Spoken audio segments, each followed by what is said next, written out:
Hello, we're in England doing two prints. First one, this print is a large print. It's been trimmed, meaning the margin's been cut off, but it's still a large print.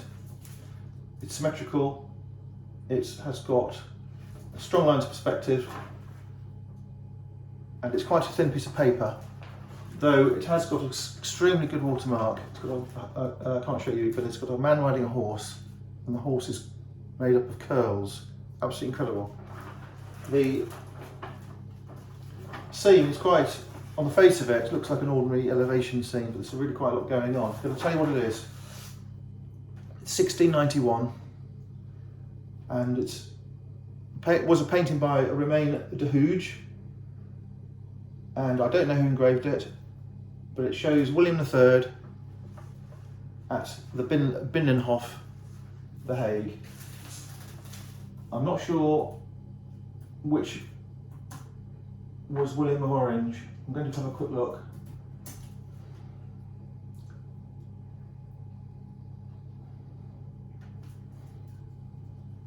William of Orange, because William of Orange came to England. Yeah, this is the fellow. I think it's on there. This is the fellow, William III, who was born in The Hague, who came to England and was a Protestant, became an English king, and was beastly to the Irish, amongst other things. So he's in the Hague in this picture. He is visiting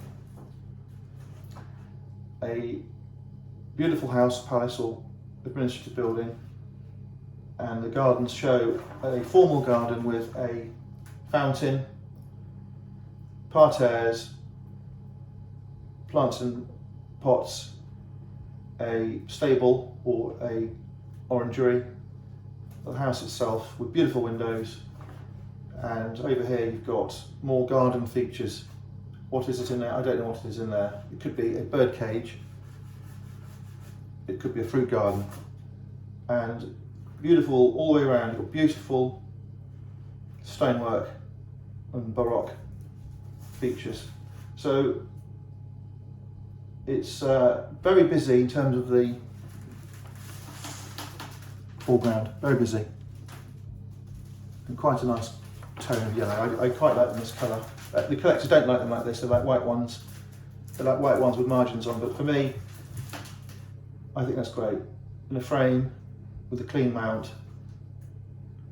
you're going to see the whole thing. It's going to look like an old print, and it is an old print, 1691. On the back there's some text which I can't read in ink. It's the original print folded back. It's quite common to see that. But we know what it is because Google Lens will tell us what it is based on other collections. And if a national collection's got one and they give you a description, you can forget anything on the back of this itself, because people often are mistaken with their amateur attributions. Okay, we'll do another one. This one is Canaletto. We've got 4 of them. This one's trimmed. This is the only one that's not framed. The other 3 are still framed in the original frames, well, original frames, in 20th century frames. Print comes from roughly 1763, and it is a engraving of a Canaletto oil painting. It was done within the lifetime of Canaletto, and I would imagine he was aware of it being copied. So it says on it, Antonius Canal Pinxit, which means original artist was Canaletto, or it was painted after or copied from. Pinxit is sometimes abbreviated to PINX only. And it says, Certamen nauticum e balbordum edibus ad riviolati pontem usque percurrens. Something like the navy in the river near the bridge are celebrating, something like that. I don't know exactly what it says. So you've got all these Venetian craft, which are ornamental craft, almost like carnival craft. There is a stage. It appears there's a stage here for the notables and the the doja, the Doges were kings, but they were appointed kings, and they ruled Venice. They were not allowed to meet any foreign people without being, they were not allowed to meet foreign leaders or any officials without someone else in the room, and all the meetings were minuted. So it's really quite clever. And you've got this Canaletto situation of the perspective, the windows, the boat. So it's wonderful. It's a lovely engraving. It was engraved by Giovanni Battista Brustolon, and it says Joe Brustolon sculpt meaning sculptor, engraver. And the other ones we have got the margin on. They're not in great condition. They have got quite severe markings on. But again, 4 of them are blotchy to the same degree. It shows it's old, it's not uneven, it's not a ring from a watermark, it's just age. Again, the collectors don't want them which are trimmed, they don't want blotchy ones, they want white ones, but I like them like this, quite honestly. The same with old maps. The picture came on a frame. This one was in the frame, which I threw away because it was a really bad frame. But on the back there was this little piece of paper, and it reads, Lot 44, Venetian engravings, ceremonies for the election of a Doge.